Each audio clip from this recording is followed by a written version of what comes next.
মুখে নিবেন না কেউ। ওর চোখের দিকে যেই পুরুষ একবার তাকায় তার মৃত্যু নিশ্চিত, কেউ বাঁচাতে পারে না। চায়ের দোকানে বসেছিল শাহেদ। জহিরের কথা শুনে মুচকি হাসে সে। প্রতিদিনকার আড্ডার কেন্দ্রবিন্দু আতর আলীর চায়ের দোকান। দোকানে বসলেই এই নিয়ে কথা উঠবেই। আতর আলীকে সবসময় এই বিষয়ে ভীতু মনে হয়। সে সবার কথা মনোযোগ দিয়ে শুনে চুপ করে থাকে, কখনো টো শব্দটিও করে না। ব্যাপারটা এমন, কথা বললেই পরি তাকে তুলে নিয়ে যাবে। শাহেদকে অবশ্য এই নিয়ে খুব একটা আগ্রহ করতে দেখা যায় না। সুলতানপুর এলাকায় এসেছে মাস 2 পার হয়ে গেছে। এই 2 মাসে সুলতানপুর এলাকার মানুষের মুখে অসংখ্যবার একটি নাম শাহেদ শুনেছে, আর তা হলো পরি। মানুষ বলে পরির চোখে যেই ছেলে একবার তাকায় মৃত্যুর দরজা সে দেখতে পায়। পরির দৃষ্টি উপেক্ষিত করার শক্তি কারোর থাকে না। শাহেদ অবশ্য পরীকে এখনো দেখেনি, দেখার ইচ্ছেও শাহেদের নেই। অফিসের কাজে ঢাকায় আসা তার, কাজ শেষ হলে আবার খুলনা চলে যেতে হবে। সময়ও প্রায় ফুরিয়ে এসেছে। শাহেদ নিঃশব্দে চা খেতে খেতে সবার কথা শুনে। হঠাৎ জহির ওর দিকে ফিরে বলে, শাহেদ ভাই, আপনি তো নতুন মানুষ, আমাদের এলাকার মেহমান, তা পরি সম্পর্কে সবকিছু জানেন তো? শাহেদ মাথা নাড়িয়ে বলে, তেমন কিছুই জানি না, আপনাদের থেকে টুকটাক যা শুনি আর কি। শাহেদের কথা শুনে জহিরকে বেশ উৎসাহিত মনে হলো। গল্প বলার মতো নতুন কাউকে পেয়ে দোকানদার আতর আলীকে আরেক কাপ চায়ের অর্ডার দিয়ে পা তুলে কাঠের বেঞ্চেতে বসে পড়লো সে। হাত নেড়ে বলতে শুরু করলো, পরি হলো একটা রহস্যময়ী মেয়ে। আমরা সবাই তারে সর্পদৃষ্টি বলে এক নামে জানি।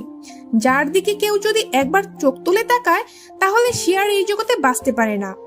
আপনার সামনে পড়লে কখনো ওর চোখের দিকে তাকাবেন না। শাহেদ হাত থেকে চায়ের কাপ রেখে জিজ্ঞেস করলো, তা আপনি কখনো পরীকে নিজের চোখে দেখেছেন? সে দেখতে কেমন, কিংবা স্বাভাবিক মানুষের মতো কিনা? শাহেদের কথা শুনে জহির কিছুটা দমে গেল। আশেপাশের লোকজনের দিকে একবার তাকিয়ে কিছুটা নরম সুরে বলল, আরে মিয়া, আপনার মাথায় বুদ্ধি নাই? নিজের চোখে দেখতে পাইলে এতক্ষণে তো আমি কবরে থাকার কথা, চায়ের দোকানে আড্ডা দেওয়ার কথা তো না। জহিরের কথা শুনে আশেপাশের সবাই বেশ জোরেই হেসে ওঠে। শাহেদ জহিরের কথার উত্তর না দিয়ে উঠে দাঁড়ায়। চায়ের বিল মিটিয়ে সবার চোখ এড়িয়ে নিঃশব্দে দোকান ছেড়ে রাস্তায় হাঁটা শুরু করে। পেছন থেকে জহিরের গলার আওয়াজ তখনও ভেসে আসে কানে, ওই মিয়া, এখনো তো কাহিনী শেষ হয় নাই, তুমি কিন্তু সাবধানে থাকবা, মাথায় তো বুদ্ধি শুদ্ধি কিছুই নাই। রাস্তার মোড়ে বাস এসে দাঁড়াতেই শাহেদ ভিড় ঠেলে উঠে পড়ে। নিত্যদিনের চিত্র, কখনো বাসের ভাঙ্গা স্টিলে এক পা রেখে ঝুলে যেতে হয়, কখনো কপাল ভালো হলে একটু ভেতরে জায়গা পাওয়া যায়। আজ শাহেদের কপাল বেশ ভালো, ড্রাইভারের পাশে ছোট্ট ফাঁকা একটা জায়গা খালি আছে। একটু চেপে বসলে বাকি পথ আরামে যাওয়া যাবে। কেউ বসার আগেই শাহেদ টুপ করে বসে পড়ে সেখানে। পাশের এক ভদ্রলোকের গায়ে বেশ জোরে ধাক্কা লাগাতেই তিনি শাহেদের দিকে দাঁত কিরমির করে তাকায়। শাহেদ মুচকি হেসে রাগের উত্তর দিয়ে বাইরে চোখ রাখে। প্রায় ঘন্টাখানেক দেরিতে অফিসে পৌঁছায় শাহেদ। আর চোখে একবার বড় স্যারের রুমের দিকে তাকিয়ে দেখে তিনি ফোনে কথা বলায় ব্যস্ত আছেন। শাহেদ কাঁধ থেকে ব্যাগ রেখে একটা স্বস্তির নিঃশ্বাস ফেলল। গতকালের কাজ শেষ না করে লাল রঙের একটা ফাইল হাতে নিতেই সহকর্মী আলতাফ সাহেব শাহেদের পেটে মৃদু ধাক্কা মেরে বলে, কি এত দেরি কেন? প্রতিদিন দেরি করলে কিন্তু চাকরি করতে পারবা না তুমি। আলতাফের কথা শুনে শাহেদ হাসে। লাল রঙের ফাইলে লেখার ফাঁকে বলে, আর বলবেন না, বসলাম চায়ের দোকানে এক কাপ চা খাবো, কিন্তু ওই যে কি যেন নাম, পরি নিয়ে কথা উঠলো মাঝপথে। জহির নামে এক লোক পরির গল্প না শুনিয়ে আমাকে উঠতেই দিবে না। আরে ভাই, বলেন তো, এই যুগে এসে কেউ এসব গাঁজাগুড়ি কথা বিশ্বাস করে? কথাটা শুনে আলতাফ কেমন যেন গম্ভীর মুখে তাকালো শাহেদের দিকে, তারপর বলল, আরে ভাই, লোকের কি দোষ বলেন তো? সুলতানপুরে এটা নিয়ে কম রহস্য তো হয়নি। শোনা যায় এখনো সুলতানপুরে রাতের বেলায় কেউ একা বের হলে পরীকে দেখতে পাওয়া যায়, তবে যার দিকে চোখ পড়ে সে আর বেঁচে ফিরতে পারে না। শাহেদ এবার লেখা বন্ধ করে বলল, আচ্ছা, এই মেয়েটার নাম পরি হলো কেন? আর মেয়েটা কি আদৌ বেঁচে আছে, নাকি ওই রূপকথার গল্পের মতো? আলতাফ হঠাৎ উঠে কোথায় যেন চলে যায়। কিছুক্ষণ পর একটা পত্রিকা নিয়ে শাহেদের সামনে এসে একটা জায়গায় চোখ রাখতে বলে। শাহেদ সেখানে চোখ বুলিয়ে বলল, ঘটনা কি সত্যি? আলতাফ মাথা নেড়ে বলল, হ্যাঁ সত্যিই মনে হয়।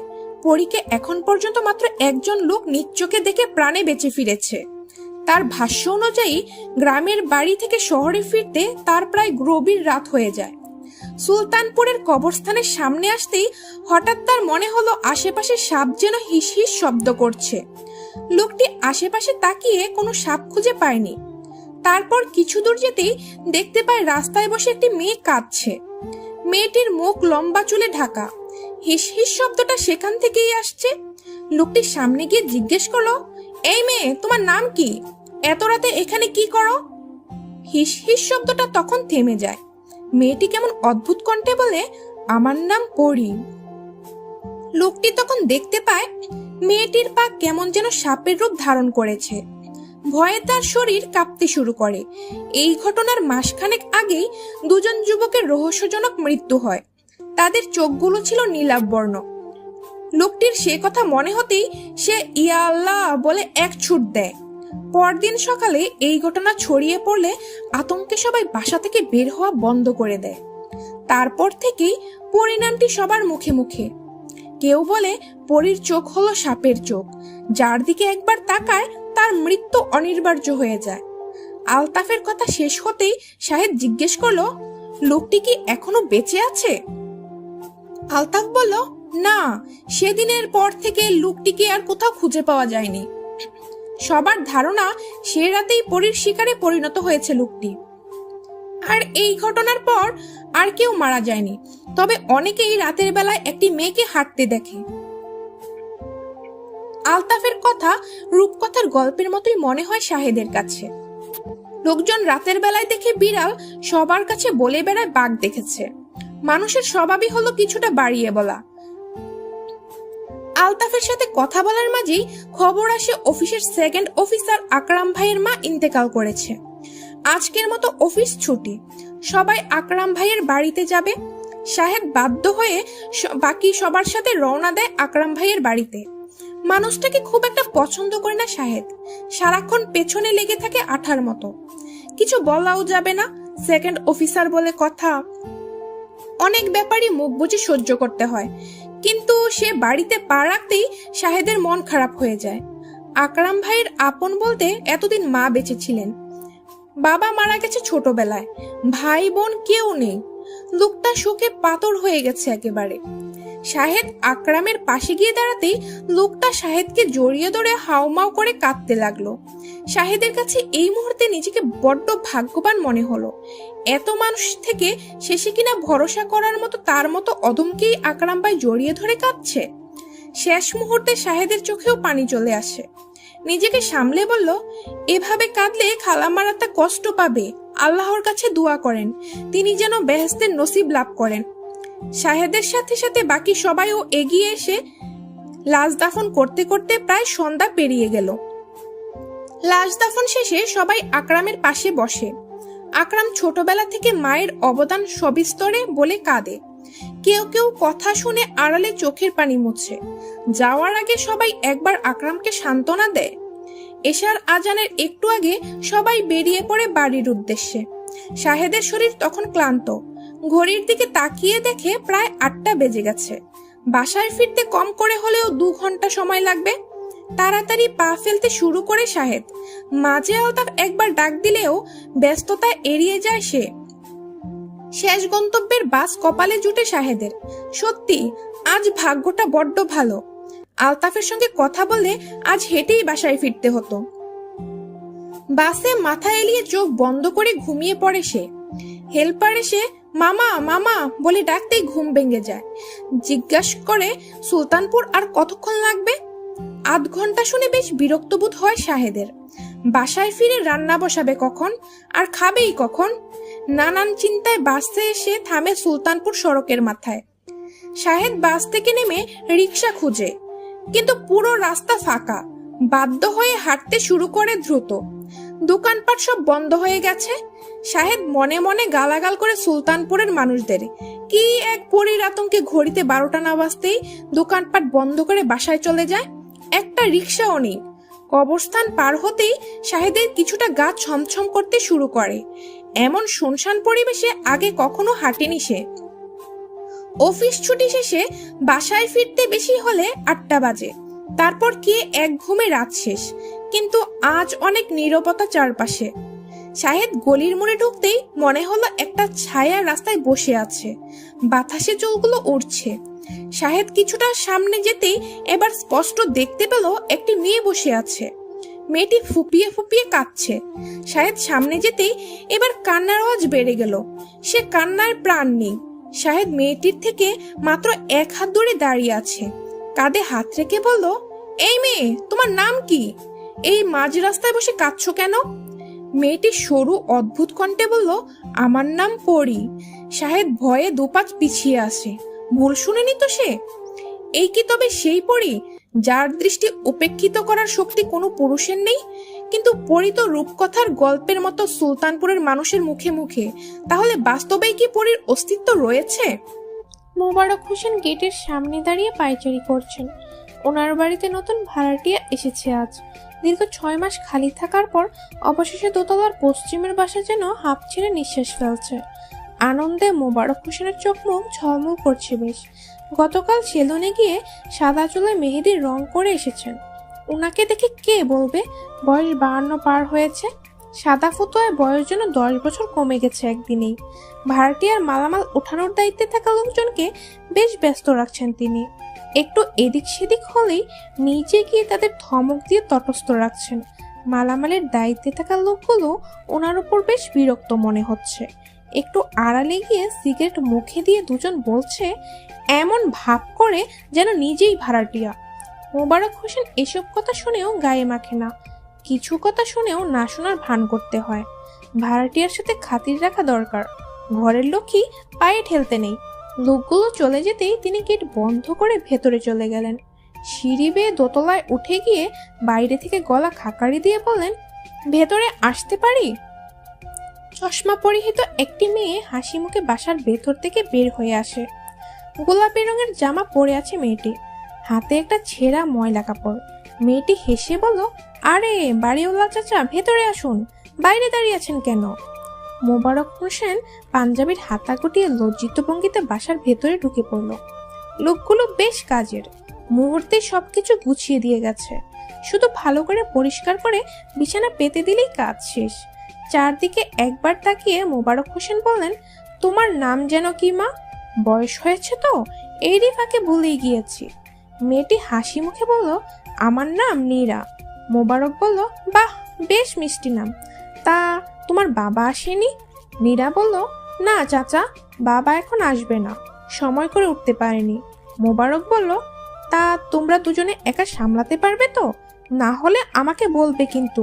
নীরা হেসে বলল, আমার অভ্যেস আছে, আর আম্মুকে নিয়ে চিন্তা করবেন না, কিছু দরকার হলে অবশ্যই বলবো।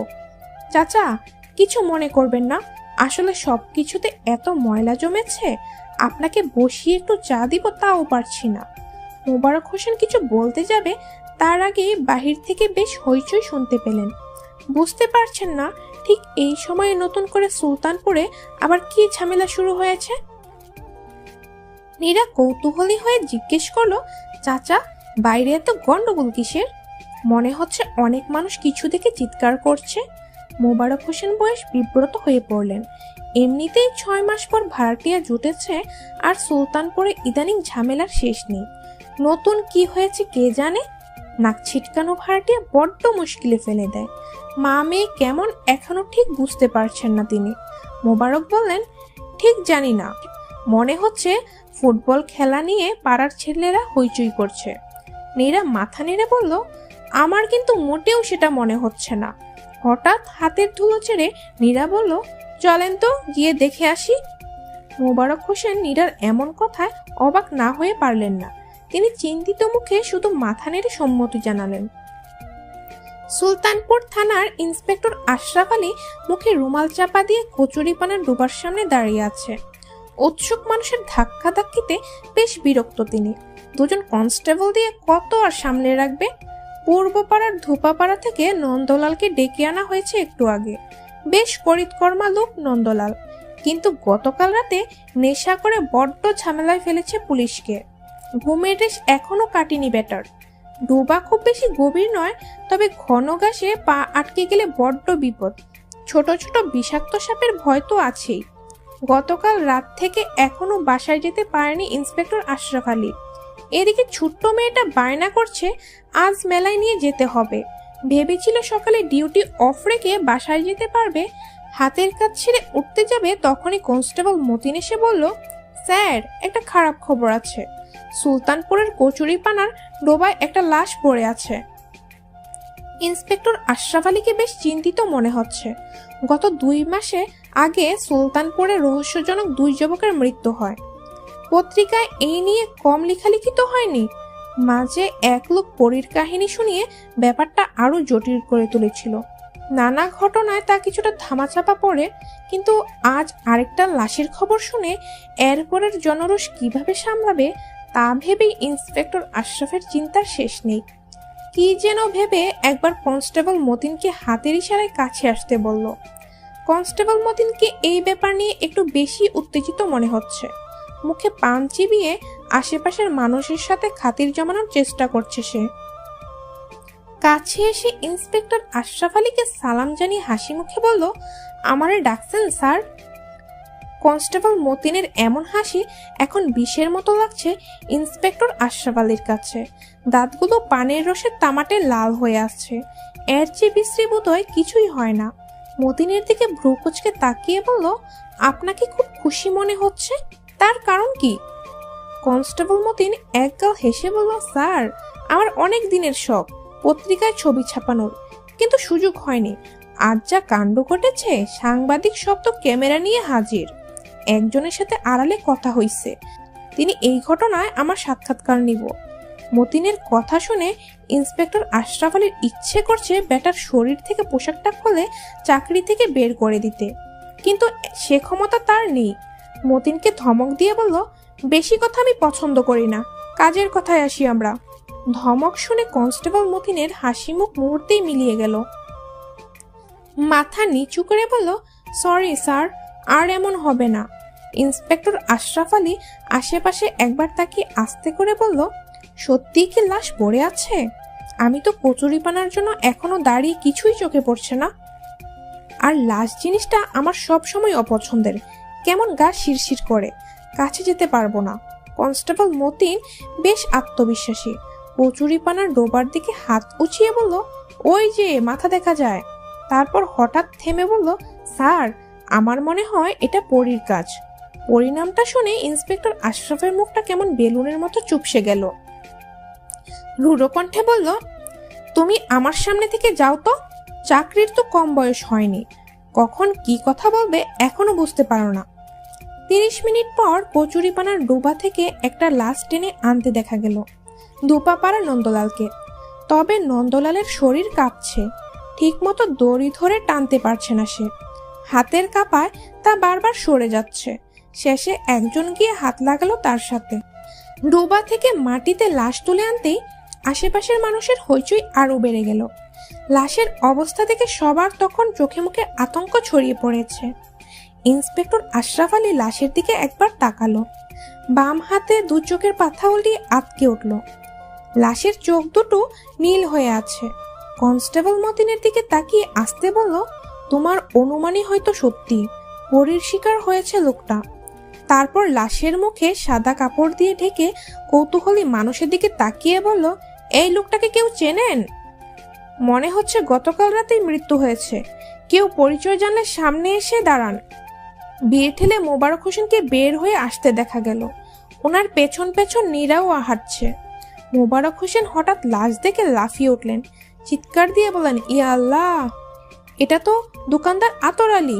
লোকটা মারা গেছে কিভাবে? নীরা এরই ফাঁকে লাশের উপর থেকে কাপড় সরিয়ে একবার উকি দিয়ে বলল, লোকটার স্বাভাবিক মৃত্যু হয়নি, অবস্থা থেকে এমনটা মনে হচ্ছে। মোবারক হোসেন চোখ বড় করে কিছু বলতে যাবে, এমন সময় ইন্সপেক্টর আশরাফ আলী পেছনে ঘুরে নীরার দিকে তাকিয়ে দাঁত কিরমির করে বলল, মোবারক সাহেব, উনি কে? মোবারক সাহেব বললেন, স্যার, আমার নতুন ভাড়াটিয়া, ওর নাম মীরা, আজই এসেছে সুলতানপুরে। ইন্সপেক্টর আশরাফ আলী নীরার দিকে তাকিয়ে বলল, ভাড়াটিয়ার এখানে কাজ কি? মৃত্যু স্বাভাবিক কি অস্বাভাবিক সেটা আমরা বুঝবো, যত সব আপদ এসে জোটে। নীরা কিছু বলল না। ইন্সপেক্টর আশরাফ আলীকে এড়িয়ে নারকেল গাছের পাশে গিয়ে দাঁড়ালো। জায়গাটি থেকে ডোবার আশপাশ বেশ ভালো করে চোখে পড়ে। তারপর হাতের তালুতে কি যেন এঁকে ভিড়ের এক পাশে গিয়ে দাঁড়ালো। দুপুরের দিকে ঘুম ভাঙে শাহেদের। ঘড়িতে তখন 2টা বাজে।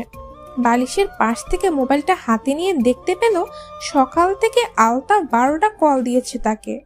গত রাতে দেরি করে বাসায় ফেরাতে আজ সকালে অফিসে যেতে পারেনি। কাল অফিসে গিয়ে বর্ষার কথা শুনতে হবে ভেবে একটা আফসোসের শব্দ বের হলো শাহেদের মুখ দিয়ে। ঘুম ঘুম ভাবটা কাটতেই গতকাল রাতের ঘটনাটা মনে পড়ে তার। সেকেন্ড অফিসার আকরাম ভাইয়ের বাড়ি থেকে ফিরতে বেশ রাত হয়ে যায়। তারপর সুলতানপুরের কবরস্থান পেরিয়ে যেতেই রাস্তায় একটি মেয়েকে বসে থাকতে দেখে। হঠাৎ পরীর কথা মাথায় আসে। মেয়েটির নাম জিজ্ঞেস করতেই বলল তার নাম পরী। ভয়ে তখন শরীর কাঁপতে শুরু করে, আর তারপরেই কাঁধে একটা হাতের অস্তিত্ব। পেছনে ফিরে তাকাতেই আতর আলী চাচাকে দেখতে পেলাম। তিনি জিজ্ঞেস করলেন, এত রাতে এখানে কি? চাচার সাথে কথা বলে সামনে তাকাতেই সেই মেয়েটি নেই। চোখের ভুল কিনা বুঝতে পারছিলাম না, তবে অনেকক্ষণ দাঁড়িয়েছিলাম সেখানে। কথাগুলো ভাবতেই শাহেদের শরীরে একটা শিহরণ বয়ে গেল। একটা বিষয় নিয়ে পড়ে থাকলে তা যেন চোখের সামনে মুহূর্তেই চলে আসে। শাহেদ বিছানা থেকে উঠে গোসল ছেড়ে নেয়। রাতে ঠিকমতো খাওয়া হয়নি, বাসায় ফিরেই ঘুমিয়ে পড়েছিল সে। গোসলে যাওয়ার আগে ভাতের পানি চুলায় বসিয়েছিল। গোসল শেষে একটা ডিম ভাজে। ঘপাঘপ মুখে পুড়ে নেয় শাহেদ। প্রচন্ড ক্ষুধায় সবকিছুই যেন অমৃত মনে হলো। খাবার সেরে বিকেলের দিকে ছাদের দিকে যায় শাহেদ। বেশ বড় ছাদ। ছাদের বেশ খানিকটা জায়গা জুড়ে ফুলের গাছ লাগানো। ফুলের গন্ধে চারিদিক ভরে আছে। হঠাৎ পাশের বিল্ডিং এ চোখ পড়ল তার। মোবারক চাচার বাড়িতে ফাঁকা পড়ে থাকা জানলাটা খোলা। তার মানে নতুন ভাড়াটিয়া এসেছে। শাহেদ একটু সামনে গিয়ে উকি দেয় ভেতরে। তেমন কাউকে দেখা যায় না। একটু পরে একটা মেয়েকে ছাদের পাশে আসতে দেখে শাহেদ কিছুটা দূরে গিয়ে দাঁড়ায়। মেয়েটির সাথে বার কয়েক চোখাচোখি হতেই হেসে ফেলল শাহেদ। কাছে গিয়ে জিজ্ঞেস করলো, আপনারা এই বাসায় নতুন এসেছেন? মীরা হাসি মুখে উত্তর দেয়, জি, আজই এসেছি। আপনি কি প্রতিদিন ছাদে আসেন? শাহেদ কিছুটা লজ্জিত হয়ে বলল, আজ ঘুম থেকে উঠতে দেরি হয়ে যাওয়াতে অফিসে যেতে পারিনি, ভাবলাম ছাদ থেকে হেঁটে আসি। মীরা শাহেদের কথায় খিলখিল করে হাসে। তারপর বলল, আপনার এত ঘুম? তা ঘুম মহাশয়ের নামই তো জানা হয়নি। শাহেদ বলল, আমার নাম শাহেদ, একটা প্রজেক্টের কাজে ঢাকায় আসা, আবার খুলনা চলে যাব কাজ শেষে। আপনি কি করেন? নীরা বলল, আমার নাম নীরা, আমি অপরাধ বিজ্ঞান নিয়ে পড়াশোনা করছি। সুলতানপুর বেশ নীরব। এমন পরিবেশে আমার খুব একটা পছন্দ নয়। শাহেদ বলল, আর বলবেন না, পরী নিয়ে সবাই আতঙ্কে আছে। রাত হলে তো আপনার মনে হবে আপনি শ্মশানে আছেন। শাহেদ বলল, আর বলবেন না, পরী নিয়ে সবাই আতঙ্কে আছে। রাত হলে তো আপনার মনে হবে আপনি শ্মশানে আছেন। একটু পরেই সবাই দোকান বন্ধ করে চলে যাবে। এত বিরক্তিকর অবস্থা। নীরা জিজ্ঞেস করলো, এই পরী আবার কি জিনিস? শাহেদ হেসে বলল, আপনারও দেখি আমার মতো অবস্থা। পরী হলো একটা রহস্যময়ী মেয়ে, যার চোখের দিকে তাকায় তার মৃত্যু হয়, তবে পুরুষের সংখ্যা বেশি। এই নিয়ে সবাই আতঙ্কে সন্ধ্যার পরই বাসায় চলে যায়। নীরা উত্তেজিত হয়ে বলল, জানেন, আজ সকালে কচুরিপানার ডোবায় একটা লাশ পাওয়া গিয়েছে। ওনার নাম আতর আলী। লোকটার জন্য খুব খারাপ লাগছে। নীরার কথা শুনে শাহেদ চমকে ওঠে। আতর আলী চাচা মারা গেছে? গতকাল রাতেই তো তার সাথে কথা হয়। তাহলে কি সত্যিই সেখানে পরী ছিল? শাহেদ আর কথা বাড়ায় না। নীরার সাথে টুকটাক কথা শেষ করে তাড়াতাড়ি ছাদ থেকে নেমে পড়ে। শাহেদের এমন হুট করে চলে যাওয়াতে ভীষণ অবাক হয় নীরা। ইন্সপেক্টর আশরাফ আলী গম্ভীর মুখে বসে আছে। তার হাতে দোকানদার আতর আলী পোস্টমর্টম রিপোর্টের কপি। চেহারা দেখে মনে হচ্ছে রিপোর্ট দেখে খুব একটা খুশি নয়। তার উপর রিপোর্ট তাড়াতাড়ি হাতে পেতে 5,000 টাকা খরচ হয়ে গেছে। হাতের পাশে থাকা বেলে চাপ দিতে কনস্টেবল মতিন এসে দাঁড়ালো। ইন্সপেক্টর আশরাফ আলী বলল, রিপোর্ট তো ওই একই কথা বলে। কনস্টেবল মতিন একগাল হেসে বলল, আমি তো আপনাকে আগেই বলেছিলাম পরী ছাড়া কেউ হতে পারে না। ইন্সপেক্টর আশরাফ আলী চিন্তিত মুখে বলল, আচ্ছা, আদালত কি এসব শুনবে? আপনি আর আমি না হয় বিশ্বাস করি, কিন্তু আদালত আমাদের কথা শুনে তো আমাদের উপর চটে যাবে। কনস্টেবল বলল, আমি বলি কি স্যার, এই ফাইল রেখে দিন, অন্য মামলা আসলে তখন এই টেবিল থেকে ওই টেবিলে চলে যাবে, এত চিন্তা করার কিছু নেই। ইন্সপেক্টর আশরাফ আলী চেয়ার ছেড়ে উঠে দাঁড়ালো, বাম হাত মুখের চিবুকে নিয়ে বলল, না মতিন, ব্যাপারটা এত সহজ নয়। একটু আগেই পুলিশ কমিশনার সাহেব আমাকে ফোন করেছিলেন, বেশ জোর দিয়ে বললেন 3টা রহস্যজনক মৃত্যু হয়ে গেছে, অথচ আমার এরিয়া কিছুই করতে পারছে না। ওনাকে পরীর কথা বলতেই তিনি দিলেন এক ধমক, বললেন আমার বদলির নাকি সময় হয়ে গেছে, এবার সুজা হিলে পাঠাবে। কনস্টেবল মতিন আতকে উঠে বললেন, সে কি একেবারে হিলে পাঠিয়ে দিবে? পাহাড়ে উঠতে বসতে কোমর তো খুলে হাতে চলে আসবে স্যার। ইন্সপেক্টর আশরাফ আলী কিছু বলতে যাবে এমন সময় দেখতে পেল কাঠের দরজায় লাগানো ছোট্ট গেট ঠেলে একটা মেয়ে ভেতরে ঢুকে পড়েছে। মেয়েটির চেহারা দেখে চিনতে অসুবিধা হয়নি ইন্সপেক্টর আশরাফ আলীর। সকালে কচুরিপানার ডোবায় কথা হয়েছিল। মেয়েটির নাম নীরা। কিছুটা বিরক্ত হয়ে বলল, কি ব্যাপার, আপনি এই সময় থানায়? নীরা কনস্টেবল মতিনের দিকে আর চোখে একবার তাকিয়ে চেয়ারে বসে পড়ল। নীরা বলল, আমার দোকানদার আতর আলীর ব্যাপারে কিছু জানার ছিল, আপনার সাহায্যের দরকার।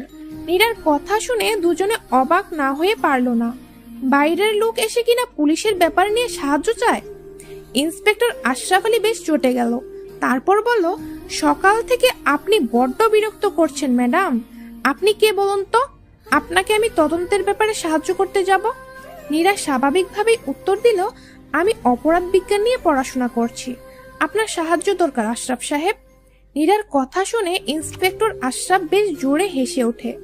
কনস্টেবল মতিনের কাঁধে চাপড় মেরে বলল, আপনি কি আমার সাথে রসিকতা করছেন নাকি? পুলিশ রসিকতা পছন্দ করে না। নীরা ততক্ষণে ব্যাগ থেকে ফোন বের করে কার নাম্বার যেন ডায়াল করলো। তারপর ইন্সপেক্টর আশরাফ আলীর দিকে ফোন বাড়িয়ে দিয়ে বলল, একটু কথা বলুন। ইন্সপেক্টর আশরাফ আলী মুখে তখনও হাসি, মুচকি হেসে বলল, এখন কি আমাকে অধ্যাপকের সাথে কথা বলতে হবে নাকি? কিন্তু ফোন কানে দিতেই এক প্রকার লাফিয়ে উঠে কপালে হাত উঁচিয়ে শুধু স্যার স্যার বলতে লাগলো। কিছুক্ষণ পর ফোন হাত থেকে রেখে কপালে জমে থাকা ঘাম মুছে ইন্সপেক্টর আশরাফ আলী চেয়ারে বসে পড়ল। নীরার দিকে তাকিয়ে বলল, কমিশনার স্যার আপনার কি হয়? নীরা বলল, সম্পর্কে আমার মামা তিনি। ইন্সপেক্টর আশরাফ আলী কনস্টেবল মতিনকে ধমক দিয়ে বলল, ম্যাডামের জন্য চা নিয়ে আসো। আপনি পরিচয়টা আগে দিলেই হয়ে যেত, এমনিতেই খুব চাপের মধ্যে। উপর মহলে ফোন দিলেই চাকরি যে দফা রফা হয়ে যাবে ম্যাডাম। নীরা আশরাফ আলীর কথায় মুচকি হেসে ওঠে। নীরা বলল, পোস্টমর্টম রিপোর্ট তো আপনার হাতে এসে পৌঁছে গেছে, তা সেখানে মৃত্যুর কারণ কি? পোস্টমর্টম বলল, দোকানদার আতর আলীর পুরো শরীর বিষে কালো হয়ে আছে, তবে চোখে বিষের তীব্রতা বেশি। ডাক্তারের রিপোর্ট অনুযায়ী প্রথমে চোখে আক্রমণ করা হয়েছে তাকে, তারপর পুরো শরীরে বিষটা ছড়িয়ে পড়েছে। নীরা কি যেন ভেবে বলল, তার মানে সাপের আক্রমণে তার মৃত্যু হয়? ইন্সপেক্টর আশরাফ আলী বলল, অনেকটা এমনই। সবচেয়ে অবাক করা বিষয় হলো, এর আগে দুজনের পোস্টমর্টম রিপোর্টেও একই কথা বলা হয়েছে। নীরা বলল, কিন্তু যদি সাপের কামড়ই তার মৃত্যু হয়, তাহলে কচুরিপানার ডোবায় আতর আলীর লাশ কিভাবে গেল? একটা সাপ নিশ্চয়ই এত বড় মানুষ টেনে নিয়ে যেতে পারবে না। আর লোকজনের ভাষ্য মতে দোকান থেকে ফেরার পথেই মৃত্যু হয়। সাপ কি তবে বাতাসে উড়ে গিয়ে আতর আলীর চোখে কামড় বসায়? নীরার কথায় ইন্সপেক্টর আশরাফ আলীকে বেশ বিচলিত মনে হলো। তারপর বলল, এই কথাগুলো যদি একসাথে মিলিয়ে দেখি, তাহলে তো পরি বলে যে আতঙ্ক সবার মাঝে ছড়িয়ে পড়েছে তা সত্যি হতে পারে। নীরা ইন্সপেক্টর আশরাফ আলীর কথায় মাথা নেড়ে বলল, আপনি এসবে বিশ্বাস করেন? ইন্সপেক্টর আশরাফ আলী বেশ নড়ে চড়ে বসে বলল, যা অবস্থা করতে তো হবেই, কিন্তু পরীকে ধরার সাধ্য পুলিশের পক্ষে সম্ভব হবে না কখনো। মোবারক হোসেন বাড়ি থেকে সুলতানপুর থানার রাস্তা 5 মিনিটের ইন্সপেক্টর আশরাফ আলীর সাথে কথা শেষ করে নীরা যখন বের হলো তখন চারপাশে শুনশান নীরবতা। এমন অবস্থা দেখে তখন শাহেদের কথা মনে পড়ে নীরার। সত্যিই বলেছিল মানুষটা, যেন শ্মশানে হাঁটছে সে, কোনো মানুষের চিহ্ন নেই আশেপাশে। নীরা বাড়ির পথে না গিয়ে সুলতানপুরের রাস্তা ধরে হাঁটতে শুরু করে, উদ্দেশ্য আশেপাশে ভালো করে দেখা। ঘন্টাখানেক হাঁটার পর তেমন কিছুই চোখে পড়েনি তার। উল্টো পথে বাড়ির পথ ধরে হাঁটার মাঝে কবরস্থানের সামনে এসে দাঁড়িয়ে পড়ে নীরা। মনে হচ্ছে কেউ যেন অনেকক্ষণ ধরে পেছন পেছন আসছে। নীরা পেছন ঘুরে তাকালো, বাঁশ ঝাড়ে কেউ যেন দৌড়ে গেল চোখের পলকে। নীরা বাঁশ ঝাড় ধরে সামনে হেঁটে গেল। একটা ছায়া যেন দাঁড়িয়ে আছে সেখানে। ছায়াটির শরীরে কিছুই নেই, কেমন একটা আষ্টে গন্ধ পেল নীরা। নীরা আশেপাশে তাকিয়ে একটা শক্ত লাঠি দেখতে পেল। লাঠি হাতে নিয়ে সামনে তাকাতেই বাঁশঝাড়ে কেউ নেই। বাঁশঝাড় পেরিয়ে গেল কচুরিপানার ডোবা। একটা নূপুরের শব্দে যেন খুব দ্রুত ডোবায় নেমে পড়লো। নীরা একবার সামনে গিয়ে আবার পিছিয়ে গেল। নীরা ভাবছে এই ঘন অন্ধকারে ডোবার দিকে যাওয়া ঠিক হবে না। নীরা উল্টো ঘুরে একটু সামনে হাঁটতেই দূর থেকে অদ্ভুত কিছু চোখে পড়লো তার। সে যা ভাবছে তাই কি সত্যি? কিছুটা সামনে যেতেই আটকে ওঠে নীরা, উত্তেজিত হয়ে বলে, ও মাই গড, এটা তো একটা সাপের খোলস। কিন্তু এত বড় সাপের খোলস আদৌ কি সম্ভব? তারপর মুখ ভার করে মেঝেতে বসে আছে। তার সামনে গতকাল রাতে কবরস্থানের পাশে খুঁজে পাওয়া সাপের খোলসটি পড়ে আছে। তবে এত বড় সাপের খোলস সে কখনো দেখেনি। নীরার যতদূর মনে পড়ে, ছোটবেলায় একবার নানার বাড়ি সিরাজগঞ্জে বেড়াতে গিয়েছিল। সে তখন নবম শ্রেণীর ছাত্রী। দুপুরের খাবার খেয়ে নানির সাথে বসে গল্প করছিল। এমন সময় ছোট মামা এসে বলল, চল আজ বিলে বক শিকার করতে যাব। গতকালই বিলের পানি শুকিয়ে মাছ ধরা হয়েছে। আজ ছোট মাছের লোভে বকের ঝাঁক আসবে। নীরা তখন মনের আনন্দে এক বাকে রাজি হয়ে যায়। মামা সঙ্গে নিয়েছিল একটা ধারালো কাঁচি আর বক মারার ওষুধ। বিলের ধার ঘেঁষে হাঁটতে হাঁটতে তখন সাদা ফেনার মতো কিছু একটা চোখে পড়ে তার। কৌতূহলী হয়ে মামাকে জিজ্ঞেস করতে মামা বলল, সাপ পুরনো খোলস রেখে চলে গেছে, বেটা মাছ খেতে এসেছিল। কিন্তু নীরার যতদূর মনে পড়ে, সেই দিনের খোলসটা এত বড় ছিল না, 2 কি 3 হাতের বেশি হবেই না। কিন্তু সামনে পড়ে থাকা সাপের খোলসটা অনেক মোটা, লম্বায় হবে কয়েক হাত। এত বড় সাপ এই শহর অঞ্চলে আসবে কিভাবে? অনেক হিসাবে মিলছে না নীরার কাছে। নীরার মা সেলিমা বেগম মেয়েকে ডাকতে এসে দেখেন নীরা মেঝেতে বসে এক দৃষ্টিতে কিসের দিকে যেন তাকিয়ে আছে। শাড়ির আঁচলে কপালের ঘাম মুছে বললেন, সকাল থেকে এখনো তোর পেটে কিছুই পড়েনি, কি নিয়ে তখন থেকে বসে আছিস? নীরা সাপের খোলসটির দিকে ইশারা করে বলল, দেখো তো মা, জিনিসটা চিনতে পারো কিনা। সেলিনা বেগম চেয়ার টেনে নীরার পাশে এসে বসেন। নিচের দিকে চোখে এক পলক তাকাতেই চোখ বড় বড় করে বললেন, সর্বনাশ, এই জিনিস কোথায় পেয়েছিস? নীরা কিছুটা অবাক হয়ে বলল, সর্বনাশের কি হয়েছে? একটা সাপের খোলসই তো, তুমি এমন করছো কেন? সেলিনা বেগম মেয়ের দিকে বড় বড় চোখে তাকিয়ে বললেন, এটা সাধারণ কোনো সাপ নয় রে মা, ভালো করে খেয়াল কর। সাধারণ সাপের খোলস খুব ছোট হয়ে থাকে আর কিছুক্ষণ পর সেটা নেতিয়ে যায়, কিন্তু এই সাপের খোলসটা বেশ উজ্জ্বল আর অনেক বড়। তুই এটা কোথায় কুড়িয়ে পেয়েছিস? নীরা বলল, গতকাল কবরস্থানের জায়গাটা পার হওয়ার সময় মনে হলো কেউ একজন আমার পেছন পেছন আসছে। তখনই বাঁশঝাড়ের আড়ালে কাউকে দাঁড়িয়ে থাকতে দেখি। আমি হাতে একটা লাঠি নিতেই ছায়াটি অদৃশ্য, আর তখনই কবরস্থানের পাশে এই খোলসটির উপর চোখ পড়ে। সেলিনা বেগম বেশ ঘামছেন। তারপর বলল, তুই তাড়াতাড়ি এটা ফেলে দিয়ে আয়, আমার মন বলছে খুবই খারাপ কিছুর খোলস, তোর সমস্যা হতে পারে। নীরা বলল, মা, সুলতানপুরে গতকাল একজনের লাশ কচুরিপানার ডোবায় পাওয়া গেছে। চোখ দুটো নীল হয়ে গেছে লোকটার। এর মাসখানেক আগেও 2 জন একইভাবে মারা যায়, সম্ভবত সাপের কামড়ে। কিন্তু অবাক করা বিষয় হচ্ছে 3 জনের চোখে আক্রমণ করা হয়েছে। প্রশ্ন হলো, সাপ একজন মানুষকে দাঁড়ানো অবস্থায় চোখে কিভাবে কামড় বসাবে? আমি এখন এটা কোথাও ফেলে দিলে সবার মাঝে আতঙ্ক আরো বাড়বে, আর ব্যাপারটা অনেক দূর পর্যন্ত গড়াবে। সেলিনা বেগম খোলসটার দিকে তাকিয়ে কি যেন ভেবে বললেন, এত বড় খোলস কখনো সাপের হতে পারে না, হয়তো সাপের রূপ ধারণ করে খারাপ কিছু এখানে আস্তানা ঘেরেছে। নীরা বলল, আচ্ছা মা, তুমি তো ছোটবেলা থেকে গ্রামে বড় হয়েছিলে, সাপের খোলস পাল্টানোর পর তাদের আচরণ কেমন হয়? সেলিনা বেগম বললেন, খোলস পাল্টানোর পর সাপ খুবই দুর্বল হয়ে পড়ে, খুব বেশি দূর যেতে পারে না, কাছাকাছি একটা জায়গায় ঘাপটি মেরে লুকিয়ে থাকে শক্তি সঞ্চয়ের জন্য। নীরা বলল, যতদূর মনে পড়ে গতকাল রাতে পানিতে কিছু পড়ার আওয়াজ কানে আসে, আর খোলসটা দেখে মনে হচ্ছে একদমই নতুন। যদি সাপের রূপ ধরে খারাপ কিছু হয়েই থাকে, সে নিশ্চয়ই কবরস্থানের পাশেই ঘাপটি মেরে আছে, আর একমাত্র জায়গাটি হলো কচুরিপানার ডোবার আশেপাশে। পরীর সাথে দেখা হলেও হতে পারে। সেলিনা বেগম ভ্রুকুচকে বললেন, পরী আবার কি জিনিস, আর তোর মতলবটা কি আমাকে বলতো?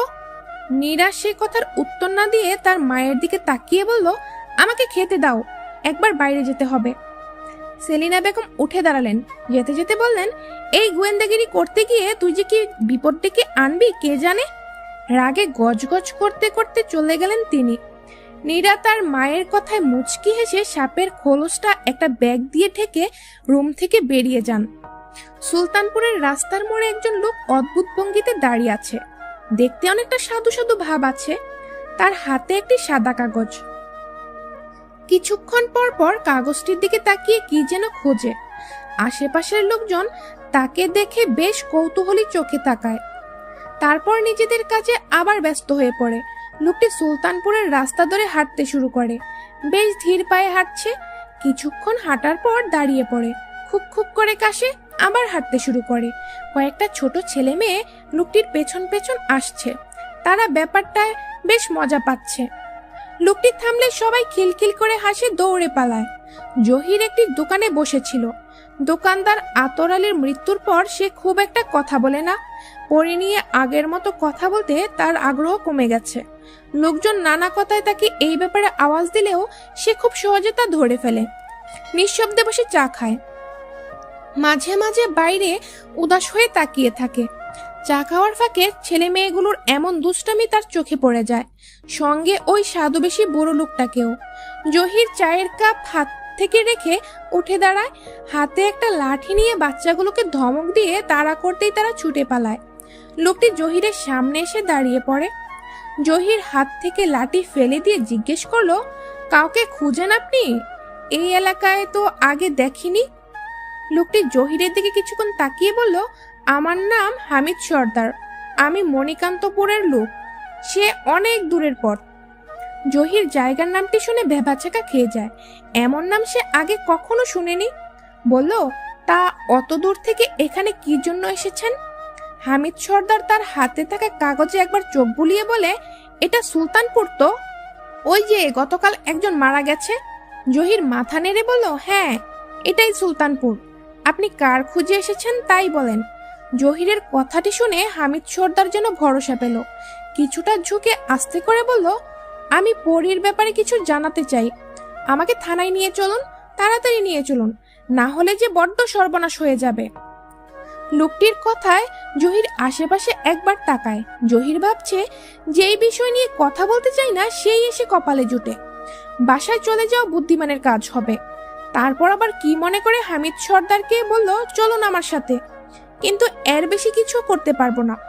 জহির হামিদ সর্দারকে ধরে বামের রাস্তায় ঢুকে পড়ে। গাছের আড়ালে কেউ একজন অনেকক্ষণ ধরে জহিরের দিকে নজর রাখছিল, তা জহির খেয়ালই করেনি। এই সাহায্য তার জন্য কি বার্তা নিয়ে আসে কে বলতে পারবে। দুপুরের দিকে নীরা বাসা থেকে বের হয়ে চুপি চুপি কবরস্থানের রাস্তায় চলে আসে। এই দিকটায় কেউ খুব একটা আসে না, তার উপর মৃত্যু আতঙ্ক দিনের বেলায়ও ভুল করে কারো পা পড়ে না।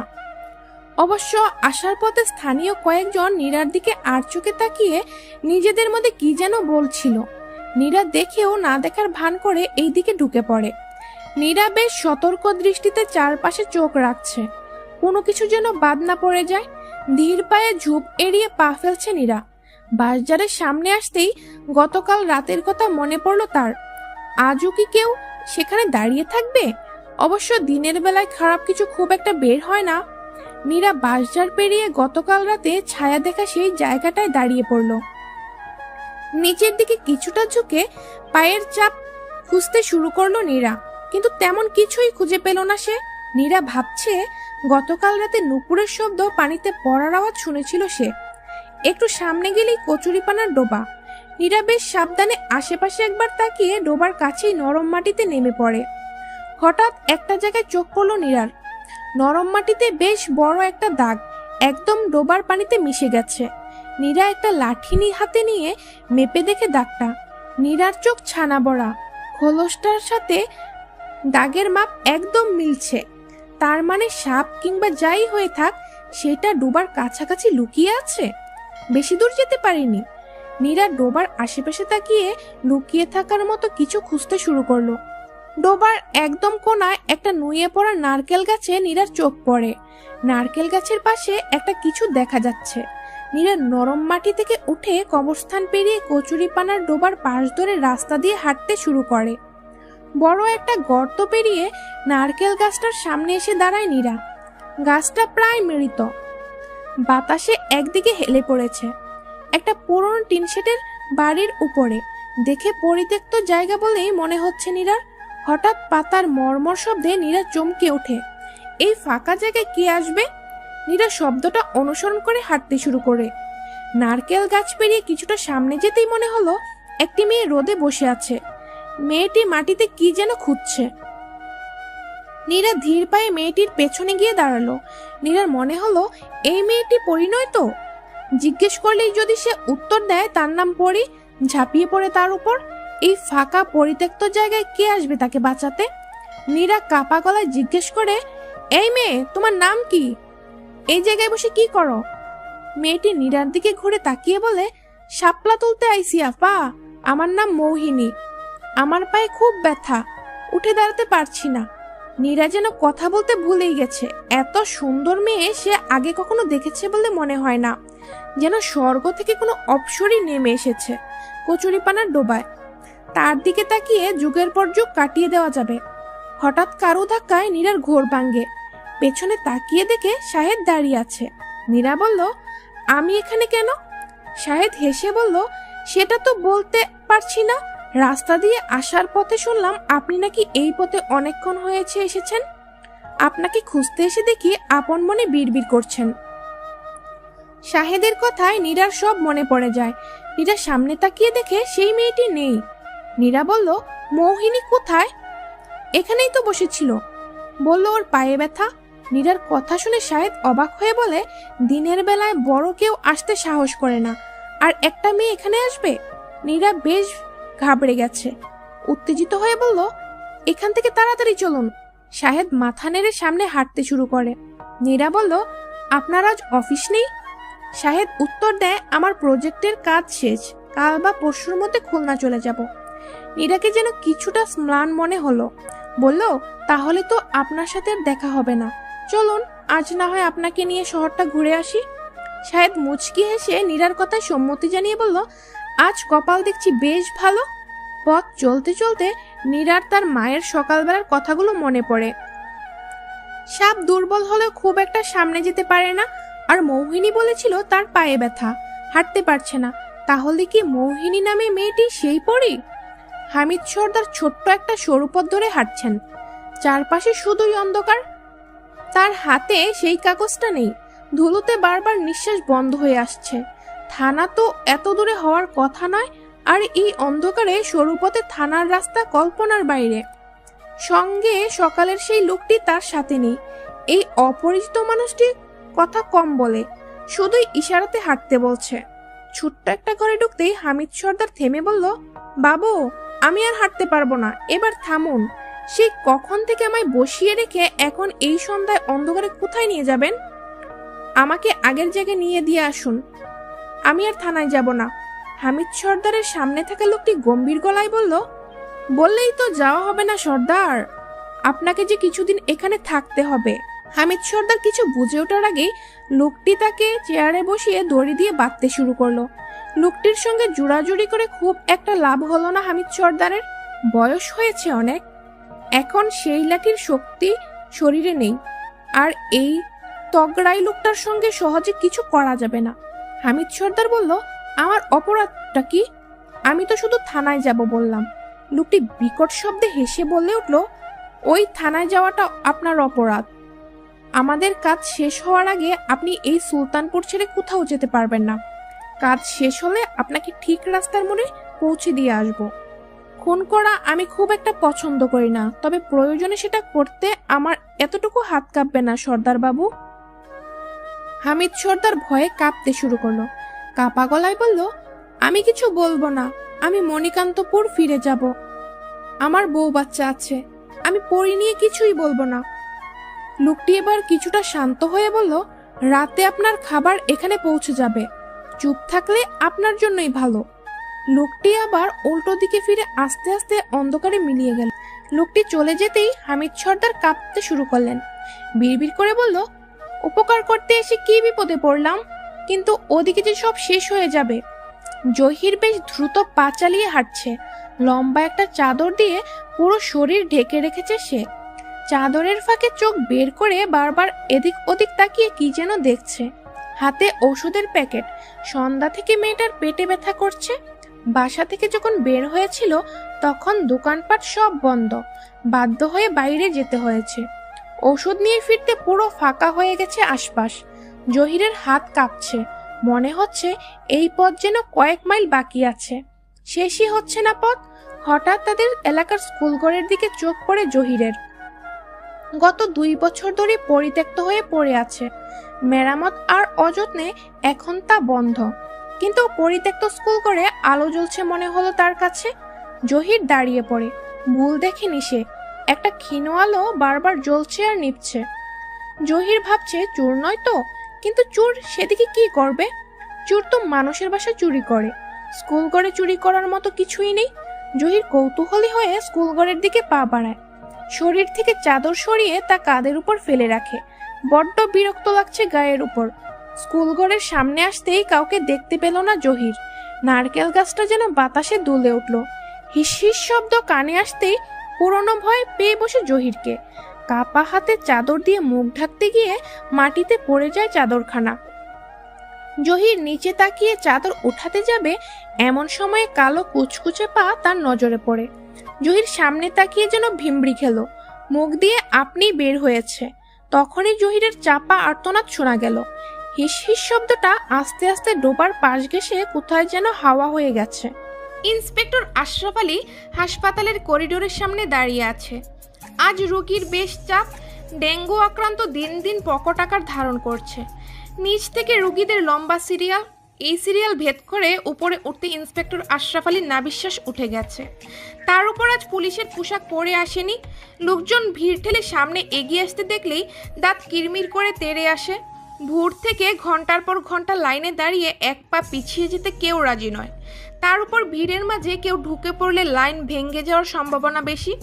পুলিশ পরিচয় দিয়ে ঢুকতে গেলে অনেকে ভ্রু কুঁচকে তাকিয়ে একটা বিরক্তি ভাব প্রকাশ করে। শেষে আইডি কার্ড দেখিয়ে কোনো মতে উপরে উঠে আসে ইন্সপেক্টর আশরাফ আলী। আজ বুঝতে পারছেন পেশার পোশাকের কত মর্যাদা। করিডোরের পাশ দিয়ে অনেকেই হেঁটে যাচ্ছে, কিন্তু তার বাল্যকালের বন্ধু ডাক্তার সুমনের দেখা নেই। বেটা কোথায় যে ঘাপটি মেরে বসে আছে কে জানে। সকালে ফোন করে এখানেই দাঁড়াতে বলেছিল, এখন তার নিজেরই খবর নেই। ইন্সপেক্টর আশরাফ আলী ছোটবেলার কথা মনে করে আনমনে হেসে ওঠে। দুজনে ছিল গলাগলি বন্ধু, কেউ কাউকে ছাড়া কোথাও যাওয়ার কল্পনাও করা যেত না। একদিন স্কুলের জাফর স্যার দুজনকে দাঁড়িয়ে জিজ্ঞেস করলো, কি রে মানিক জোর, সারাদিন তো একসঙ্গেই হাঁটাচলা দুজনের, তা বড় হয়ে দুজনের কি হওয়ার ইচ্ছা শুনি। সুমন বলেছিল, স্যার আমি বড় হয়ে পুলিশ অফিসার হতে চাই, বড় বড় ঘটনার রহস্য উদ্ঘাটন করে তাক লাগিয়ে দিব সবাইকে। আর অন্যজন বলেছিল ডাক্তার। সেই দিন দুজনের ভিন্ন মত দেখে ক্লাসের সবাই উচ্চস্বরে হেসে উঠেছিল। পরে অবশ্য দুজনের স্বপ্নের রেশি পাল্টে যায়। সুমন ভালো রেজাল্ট করে ডাক্তারি পড়ার সুযোগ পেয়ে যায়। অতীতের কথা ভাবতেই ইন্সপেক্টর আশরাফ আলীর চোখ ভিজে আসে। কত মধুরী ছিল দিন। হঠাৎ কাঁধে কারো হাতের চাপে চমকে ওঠে ইন্সপেক্টর আশরাফ আলী। পেছনে ফিরে দেখে বাল্যকালের বন্ধু সুমন হাসি মুখে দাঁড়িয়ে আছে। ইন্সপেক্টর আশরাফ আলী বলল, কি রে, কতক্ষণ ধরে তোর জন্য দাঁড়িয়ে আছি এখনে? তোর তো কোনো পাত্তাই নেই। ডাক্তার সুমন তার থেকে কিছুটা খাটো, তবে গায়ের রঙে উজ্জ্বল শ্যামলা। সে বলল, আরে আর বলিস না, গতকালই চট্টগ্রাম থেকে ফিরে সোজা এখানে চলে আসি। রোগীর এত চাপ, তার উপর দুজন ডাক্তার ছুটিতে। বুঝতেই পারছিস কি ঝামেলায় আছি। আচ্ছা, শুনলাম তোর একটা রিপোর্ট হাসপাতালে পড়ে আছে, সকালে নিয়ে যাবি? তাই ভাবলাম তোর সাথে একবার দেখা করব। ইন্সপেক্টর আশরাফ আলীকে কেমন যেন চিন্তিত মনে হলো, তাই সে বলল, কিন্তু তুই যে বললি রিপোর্টে কি যেন ঝামেলা হয়েছে। ইন্সপেক্টর আশরাফ আলী বলল, সেজন্যই তো তোকে এখানে ডেকে আনলাম। সব কথা দাঁড়িয়ে বলবি নাকি? দুজনে করিডোরের ডান পাশে একটা রুমে ঢুকে পড়ে। ডাক্তার সুমন টেবিল থেকে একটা ফাইল হাতে নিয়ে বলল, শুনলাম তোর উপর খুব প্রেশার যাচ্ছে। পরপর 2 দিনে 2টা লাশের পোস্টমর্টম দেখে তেমনই আন্দাজ করছি। সমস্যাটা কী রে? ইন্সপেক্টর আশরাফ আলী বলল, আর বলিস না, এবার বোধহয় চাকরিটাই চলে যাবে আমার। এতগুলো মানুষের মৃত্যু, অথচ কোনো কিছুই করতে পারছি না। সব মিলিয়ে এমন বাজে অবস্থা আগে কখনো হয়নি। ডাক্তার সুমনের মুখের কোণে মৃদু হাসি। ইন্সপেক্টর আশরাফ আলীর পিঠ চাপড়ে বলল, এবার বোধহয় তোর কিছুটা সুবিধা হবে। একটা ইঙ্গিত খুঁজে পাওয়া গেছে, তবে তা খুব সামান্য। ইন্সপেক্টর আশরাফ আলী যেন আশার আলো খুঁজে পেয়েছেন। হেসে দিয়ে বলল, এখন সামান্য কিছুই আমার কাছে অনেক মূল্যবান। তাড়াতাড়ি বলে ফেল কি হয়েছে। ডাক্তার সুমন তার হাতের ফাইল ইন্সপেক্টর আশরাফ আলীর দিকে এগিয়ে দিয়ে বলল, এটা গতকালের পোস্টমর্টমের রিপোর্ট।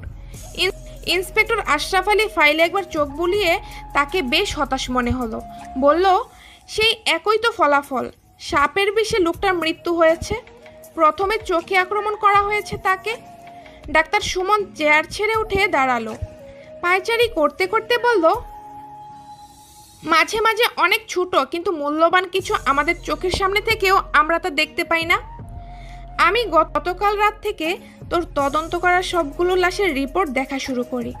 প্রথম লাশের পোস্টমর্টম রিপোর্টের ফলাফল থেকে একবারে শেষ লাশের পোস্টমর্টম রিপোর্টের ফলাফলে কোনো পার্থক্য নেই।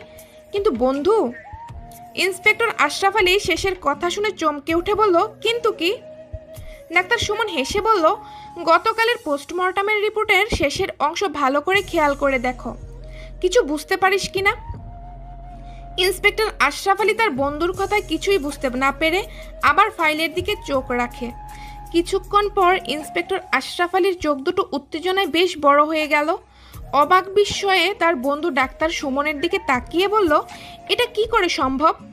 ডাক্তার সুমন মাথা নাড়িয়ে বলল, আমিও প্রথমে ব্যাপারটা দেখে কিছুটা দ্বিধায় পড়ে যাই, কিন্তু পরে সব কিছু ঘেঁটে দেখি এই ব্যাপার।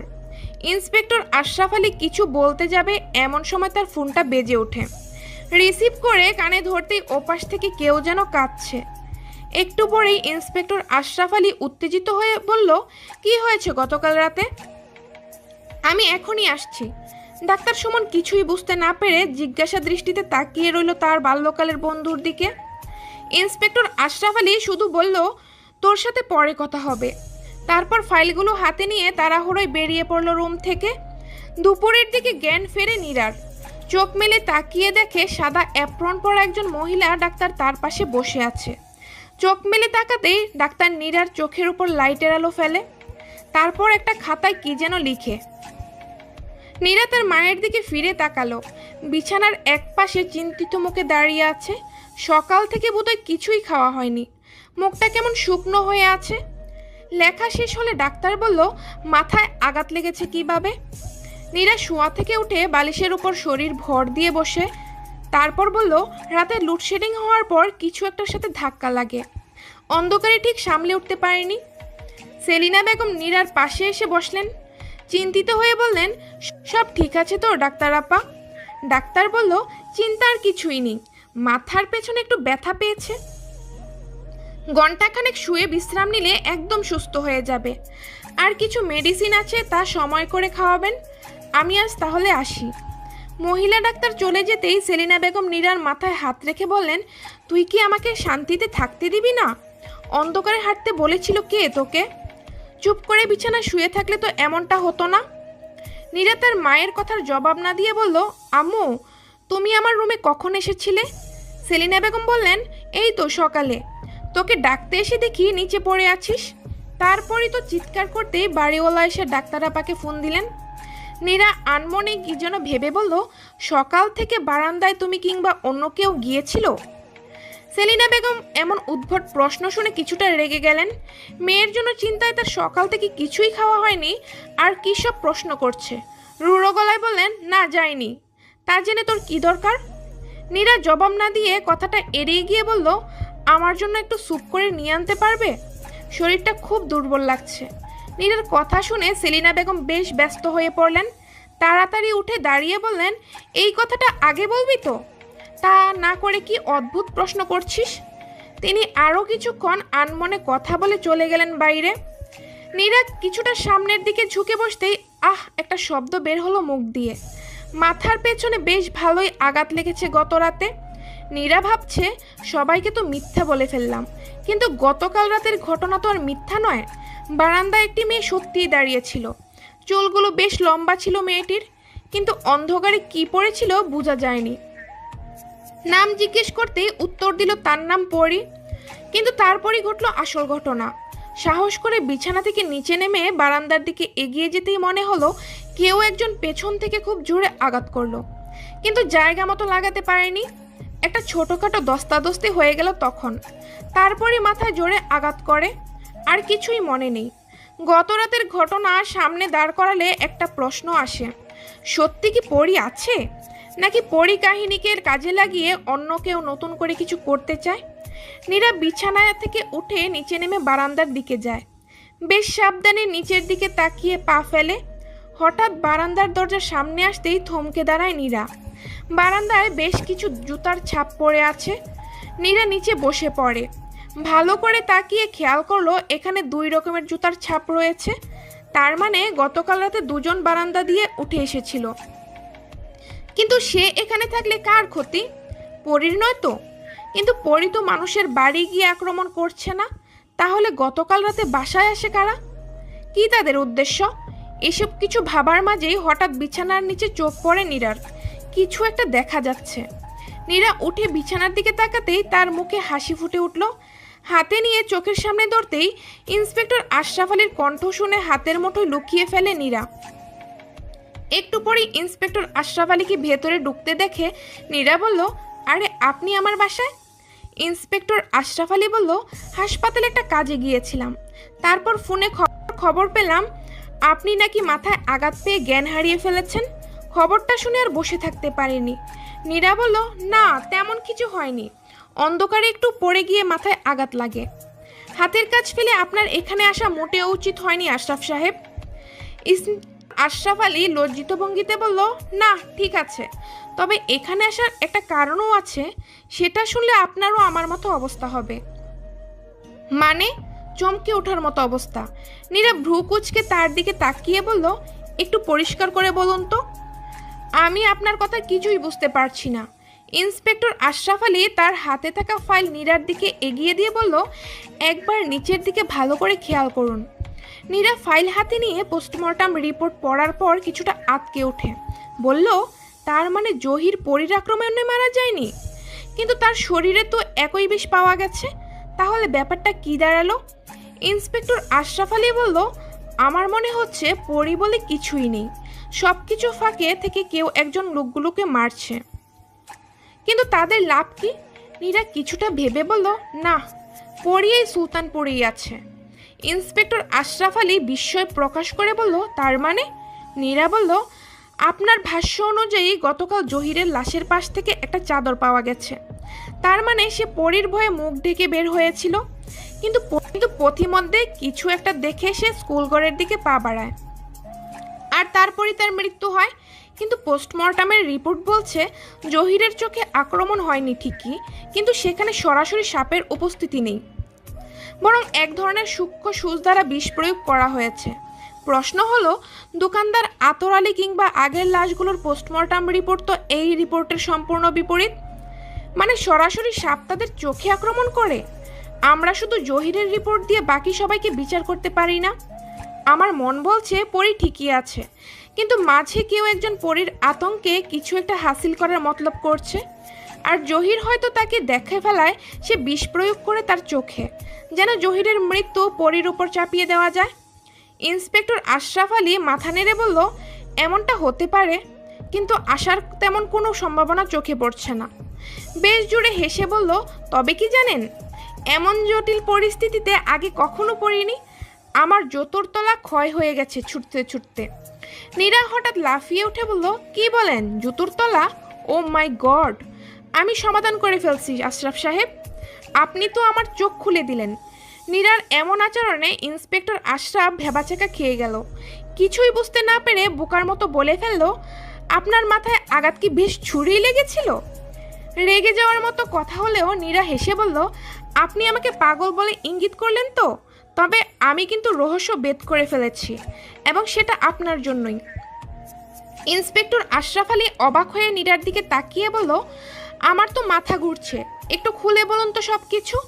নীরা বলল, সব কিছু আজ রাতেই পরিষ্কার হয়ে যাবে। আপনি সন্ধ্যার পর আপনার টিম নিয়ে কচুরিপানা ডোবার আশেপাশে অবস্থান নেবেন। আমি আওয়াজ দিলেই ঝাঁপিয়ে পড়বেন, তবে হ্যাঁ, একটু সাবধানে থাকবেন, কারণ আমার মনে হয় সব কিছু এত সহজ হবে না। আপনি তাহলে প্রস্তুতি নিতে শুরু করুন। আর হ্যাঁ, সত্যিই পড়ি আছে। ইন্সপেক্টর আশরাফ আলী চলে যাওয়ার পর নীরা তার হাতের মুঠোর দিকে তাকিয়ে বলল, বিকালের দিকে স্কুল ঘরের দিকটায় একবার লুকিয়ে যেতে হবে, যা হবার সেখানেই হবে। সন্ধ্যার একটু আগে নীরা বাসা থেকে বের হয়ে যায়। মুখ আড়াল করার জন্য শরীরের একটা বোরকা জড়িয়েছে, শুধুই দুটো চোখ দেখা যাচ্ছে বাইরে থেকে। বেশ দ্রুত হাঁটতে শুরু করলো নীরা। হিসাব মতে আর মাত্র ঘন্টাখানেক পরেই ইন্সপেক্টর আশরাফ আলী তার দলবল নিয়ে চলে আসবে। অন্ধকার নেমে আসার আগেই পৌঁছাতে হবে পরিত্যক্ত স্কুল ঘরে। রাস্তায় যাওয়ার পথে কৌতূহলী কিছু মানুষ বারবার নীরার দিকে ঘুরে তাকাচ্ছে। নীরা সেদিকে দৃষ্টি না দিয়ে আপন গন্তব্যে হাঁটছে। মাগরিবের আজানের সময় হওয়াতে রাস্তায় মানুষজন খুব একটা নেই। নামাজ শেষ করেই অনেকে দোকান বন্ধ করে ফেলবে, কেউ এখনই বন্ধ করে চলে গেছে। নিজের জন্য নিরাপদ ভেবে আশেপাশে একবার তাকিয়ে কবরস্থানের রাস্তায় ঢুকে পড়ল নীরা। বাঁশঝাড়ের ভেতর দিয়ে যাওয়া যাবে। স্কুল ঘরের রাস্তায় একটু সামনেই দোকানপাট, চোখে না পড়ার মতো কিছুই নেই। বাঁশঝাড়ের ভেতর দিয়ে হাঁটছে নীরা, তবে লম্বা লম্বা ডালপালায় পথ চলতে একটু কষ্ট হচ্ছে তার। গর্ত পেরিয়ে স্কুল ঘরের মাঠে পা রাখতেই সাবধান হয়ে গেল নীরা। মাটিতে চোখ রেখে ধীর পায়ে হাঁটছে সে। নুইয়ে পড়া নারকেল গাছ পেরিয়ে দেয়ালের পেছনে আসতেই নীরার চোখ দুটো চকচক করে উঠল। যা এতক্ষণ ধরে খুঁজছিল তা পেয়ে গেছে। কতগুলো জুতার ছাপ মাটিতে পড়ে আছে। নীরা মাটিতে বসে ভালো করে লক্ষ্য করতেই দেখতে পেল বারান্দার দরজার জুতার সাথে এগুলোর ছাপের যথেষ্ট মিল রয়েছে, তবে ছাপগুলো একটা কোনায় গিয়ে মিশে গেছে। নীরা উঠে দাঁড়িয়ে ছাপগুলো অনুসরণ করে পথ চলতেই একটা নতুন রাস্তা খুঁজে পেল। বেশ সরু একটা রাস্তা, সম্ভবত বাউন্ডারি করার সময় এই জায়গায় বাদ দেওয়া হয়েছিল। নীরা ভাবছে, ছাপগুলো এখানে মিশে গেছে কেন? তাহলে কি ভেতরে চলাচলের পথ আছে? কিন্তু এই সময় কেউ ভেতরে থাকলে তখন তো ঝামেলায় পড়বে সে। নীরা একটা বিষয় খেয়াল করে, ভেতরে যাওয়ার শক্ত কোনো ছাপ নেই, তবে আসার দু একটা ছাপ চোখে পড়ছে। তাহলে ভেতরে যারা ছিল তারা বাইরে চলে গেছে। নীরা আর দাঁড়িয়ে না থেকে সরু রাস্তায় ঢুকে পড়ে। একজন মানুষের কোনো মতে চলাচল করার জায়গা রয়েছে। নীরার হাঁটতে বেশ কষ্ট হচ্ছে। দেয়ালের খসে পড়া চুন শরীরে রেগে আরও বিশ্রী ব্যাপার। দম বন্ধ হয়ে আসছে নীরার। ভাবছে বের হয়ে যাবে কিনা, হয়তো ভুল জায়গায় চলে এসেছে। এমন সময় কারোর শব্দে নীরা সাবধান হয়ে যায়। তার মানে ভেতরে কেউ আছে। নীরা বুঝতে পারছে না সামনে যাবে কিনা। এই সরু রাস্তায় কারো মোকাবেলা করা অসম্ভব ব্যাপার। হাতি ঠিক মতো চলবে না। নীরা হঠাৎ দেখতে পেল কেউ তার দিকে তেড়ে আসছে, আর তারপরে চিৎকারের শব্দ। ইন্সপেক্টর আশরাফ আলী ঝোপের আড়ালে মাটিতে শুয়ে আছে। পিস্তল তাক করে আছে পরিত্যক্ত স্কুল ঘরের ফাঁকা জায়গার দিকে। তার দুপাশে দুজন দুজন করে 4 জন কনস্টেবল রাইফেল হাতে নির্দেশের অপেক্ষায়। মশার ভন ভন শব্দে ইন্সপেক্টর আশরাফ আলীর বিরক্তির শেষ নেই। মনে মনে মশার 14 গোষ্ঠীকে গালি দিয়ে উদ্ধার করে ফেলেছেন। বিড়বিড় করে বলছেন, কি বিপদে যে পড়লাম। একটা অপরিচিত মেয়ের কথায় নাচতে নাচতে এখানে এসে মশার কামড়ের মাঝে বসে আছি। যদি পড়ি থেকেই থাকে তাহলে আমরা এখানে কেন? কোনো হুজুর নিয়ে আসা বুদ্ধিমানের কাজ হতো। ডান পাশে থাকা কনস্টেবল মতিন বলল, স্যার, একটা মিলিটারি ভাব আসছে না? কাল সকালে তো পত্রিকায় আমাদের ছবি ছাপাবে। ইস, এমনভাবে ছবিটা আসলে কত ভালো হতো। ইন্সপেক্টর আশরাফ আলী রেগে আসতে বলেন, দেখো তোমার মিলিটারি অ্যাডভেঞ্চার। মশার কামড়ে ডেঙ্গু হয় কিনা তাই দেখো। ডেঙ্গু না হলেও এই রাতে পড়ে যে আসবে তা নিশ্চিত। প্রাণটা নিয়ে বাঁচতে পারলেই হয়েছে। কনস্টেবল মতিন ভয়ে কিছুটা সরে আসে। ইন্সপেক্টর আশরাফ আলীর দিকে, তারপর বলল, স্যার আমার ভয় লাগছে। এমন সময় কাঁধে হাত পড়তেই লাফিয়ে চিৎকার করে ওঠে ইন্সপেক্টর আশরাফ আলী। নীরা সঙ্গে সঙ্গে মুখ চেপে ধরে বলল, উফ, আপনি এত ভীতু কেন? এভাবে চিৎকার করলে তো আমার সব প্লেন মাঠেই মারা যাবে। ইন্সপেক্টর আশরাফ আলী নিজেকে সামলে বলল, আমার জায়গায় আপনি থাকলে বুঝতে পারতেন। হঠাৎ কারো পায়ের শব্দে সবাই চুপ হয়ে গেল। সামনে তাকিয়ে দেখতে পেল অন্ধকারে দুজন লোক হাঁটছে। ফিস ফিস করে দুজনে নিজেদের মধ্যে কথা বলছে। খুব সাবধানে পা ফেলে স্কুল ঘরের ভেতরে ঢুকে পড়ল তারা। একটু পরেই মাটি খোঁড়ার আওয়াজ শুনতে পেল সবাই। খুব জোরেই খোঁড়ার কাজ চলছে। এমন সময় ভেতর থেকে আনন্দের চিৎকারের শব্দ ভেসে আসে। তারপরে সব আওয়াজ থেমে গেল। নীরা ফিসফিস করে বলল, আমি বললেই ফায়ার করা শুরু করবেন। আমার ধারণা ওদের কাছে বেশ ভালোই অস্ত্র আছে, আর এত বড় একটা কাজে অস্ত্র ছাড়া কেউ আসবে না। ইন্সপেক্টর আশরাফ আলী ট্রিগারে হাত রাখে, সরু দৃষ্টিতে সামনে তাকায়। একটু পরে স্কুল ঘরের ভেতর থেকে দুজন বেরিয়ে আসে। সঙ্গে সঙ্গে নীরা আওয়াজ দিতেই তুমুল গোলাগুলি শুরু হয়ে গেল চারপাশ থেকে। ইন্সপেক্টর আশরাফ আলী একটু পরেই ভড়কে গেলেন। ভেবেছিলেন মাত্র 2 জন তাদের টার্গেট, খুব সহজেই সামাল দিতে পারবেন, কিন্তু ধারণাটা সম্পূর্ণ ভুল। দেয়ালের ওপাশ থেকেও অনবরত গুলি ছুটে আসছে। তাহলে নীরার কথাই সত্যি, বেশ বড় একটা দল। অসাবধানতা ইন্সপেক্টর আশরাফ আলীর বাম হাতে একটা গুলি এসে পড়তেই মাটিতে লুটিয়ে পড়ল। তার এমন অবস্থা দেখে বাকিরাও অস্ত্র হাতে চুপ করে বসে রইল। নীরা এমন কিছু আন্দাজ করেছিল। অবস্থা ক্রমশ তাদের হাতের নাগালের বাইরে চলে যাচ্ছে। যা করার তাকেই করতে হবে। নীরা হঠাৎ তার কোমর থেকে পিস্তল বের করে সামনে গুলি করতে শুরু করলো। নীরাকে এই অবস্থায় দেখে 4 জন কনস্টেবল অবাক হয়ে তাকিয়ে থাকে। নীরা ধমক দিয়ে বলল, হাঁ করে কি দেখছেন, গুলি করুন সমানে, না হলে জীবন নিয়ে ফিরতে পারবেন না। সংখ্যায় ওরা অনেক। তুমুল গোলাগুলিতে ফাঁকে ফাঁকে আর্তনাদের আওয়াজ ভেসে আসছে। তবে ক্রমশই দেওয়ালের আড়াল থেকে গুলির তীব্রতা কমতে শুরু করলো। একটু পরেই নীরা উঠে সামনের দিকে দৌড় দিল। ইন্সপেক্টর আশরাফ আলী রক্তাক্ত হাতে ছুটছে। নীরার পিছু পিছু পরিত্যক্ত স্কুলঘরের ভেতরে ঢুকতেই দেখে 4 জনের লাশ পড়ে আছে। পাঞ্জাবি পরা একজন মাটিতে শুয়ে কাতরাচ্ছে। নীরা তার মুখে লাইটের আলো ফেলাতেই আটকে উঠে ইন্সপেক্টর আশরাফ আলী চিৎকার করে বলল, বাড়িওয়ালা মোবারক হোসেন আপনি? বাড়িওয়ালা মোবারক হোসেনকে ঘিরে সুলতানপুরের থানার সামনে ছোটখাটো একটা জটলা জমেছে। সবার মুখে একটাই কথা, এত কিছুর পেছনে কিনা এই মানুষটার হাত রয়েছে। অথচ এলাকার সবাই তাকে কত সম্মান করে। শাহেদও উৎসুক মানুষের ভিড়ে দাঁড়িয়ে আছে। ভিড় ঠেলে সামনে আসতে পারছে না সে। ইন্সপেক্টর আশরাফ আলীর হাতে ব্যান্ডেজ করা হয়েছে। তবে তাকে দেখে মনে হচ্ছে নীরার কাণ্ডে সে ছোটখাটো একটা শখ খেয়ে বসে আছে। নীরা শাহেদের দিকে হাত ইশারা করে বলল, আপনিও চলে এসেছেন, তাহলে সামনে চলে আসুন। সেদিন ছাদেনা জিজ্ঞেস করেছিলেন এই রহস্যের কতটুকু জানা হয়েছে। আজ আপনাকে সবটা বলবো। শাহেদ ভিড় ঠেলে সামনে চলে আসে। নীরার দিকে তাকিয়ে মুচকি হেসে এক কোণে দাঁড়িয়ে থাকে। ইন্সপেক্টর আশরাফ আলী এগিয়ে এসে বলল, আমি এমনিতেই দুর্বল মনের মানুষ, লাশ সহ্য করতে পারি না। তার উপর আপনি যা দুর্দর্শ কাণ্ড করে বসলেন, আমি আর নিতে পারছি না। এবার রহস্যটা খুলে বলুন। এত কিছুর চিন্তায় আমার দুর্ঘটনাও ঘটতে পারে। নীরা সবার দিকে তাকিয়ে বলতে শুরু করলো, 4 মাস আগে সুলতানপুরের চুর কারবারিদের দুপক্ষের মধ্যে সংঘর্ষ হয় একটা হীরাকে নিয়ে। সেখানে প্রাণ চলে যায় 10 জনের। সংঘর্ষের এক ফাঁকে এক চোরা কারবারি মূল্যবান হীরাটি এই পরিত্যক্ত স্কুলঘরে লুকিয়ে ফেলে, আর তারপরই সে মারা যায়। মারা যাওয়ার আগে এই কথা শুধুমাত্র তার এক বন্ধুকে বলে। সেই বন্ধুটি খুবই চতুর এবং বুদ্ধিমান। সে সুযোগ খুঁজতে শুরু করে কিভাবে সুলতানপুরে এসে সেই হীরা খুঁজে বের করে পালিয়ে যাবে। কারণ সেই লোকটি শুধু হীরার কথা বলেছিল, কোথায় পুঁতে রেখেছিল তা বলেনি। তো সেই চালাক লোকটি সুলতানপুরে এসে এমন কাউকে খুঁজতে শুরু করে যার দুর্বলতা থাকবে এবং পেয়েও যাবে। কারণ সুলতানপুরের সব কিছু মোবারক হোসেন ভালো করেই জানেন। আর মোবারক সাহেব তখন বাড়ি ফাঁকা থাকায় আর্থিক সংকটে ছিলেন। এদিকে ছেলেও খবর না নেওয়ার কারণে ব্যাংক থেকে লোনের টাকার জন্য চাপ পড়তে থাকে তার উপর। সব মিলিয়ে তিনিও অসহায় হয়ে 1 কোটি টাকার লোভে পড়ে যান। আর এত কিছুর মাঝেই সুলতানপুরে পরিণামে নতুন আতঙ্ক এসে ভর করে।